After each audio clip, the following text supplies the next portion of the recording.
काफी भारी है ये। चाचा आप क्या कर रहे हो? क्या कर रहे हो? ये ना पेट्रोल चुरा रहे हैं गाइस। पहले दिन ऑफ रोडिंग कर दी देखो। चल चल आने दे आया।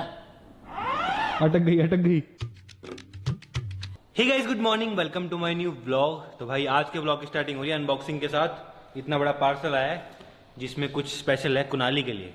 तो चलो अनबॉक्स करते हैं और फिर आपको दिखाते हैं। अभी कुनाली सो रहा है भाई, अभी तो कुछ नहीं पता कि उसके लिए कुछ आया है। जल्दी से अनबॉक्स करते हैं और देखते हैं, शायद असेंबल करना पड़ेगा हमको। उसके बाद उसको दिखाएंगे, सरप्राइज करेंगे आज कुनाली को। चलो भाई खोलते हैं, खोलो। चलो मम्मी से पूछते हैं। मम्मी गैस करो क्या होगा इसमें। मम्मी गैस करो क्या होगा इसमें। मेरे को गद्दा जैसा लग रहा है इसमें। गद्दा? कुनाली के लिए गद्दा क्यों मंगाऊंगा यार? कैसी बातें करती है मम्मी। क्या मंगाऊंगा बताओ कुनाली के लिए? गाड़ी ले आई है क्या? समझ गई मम्मी।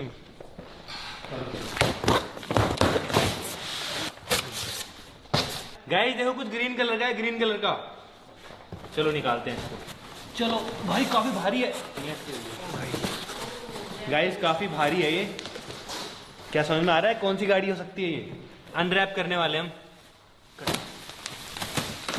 ओ गाइस ये देखो भाई, ये है लैम्बोर्गिनी उरुस।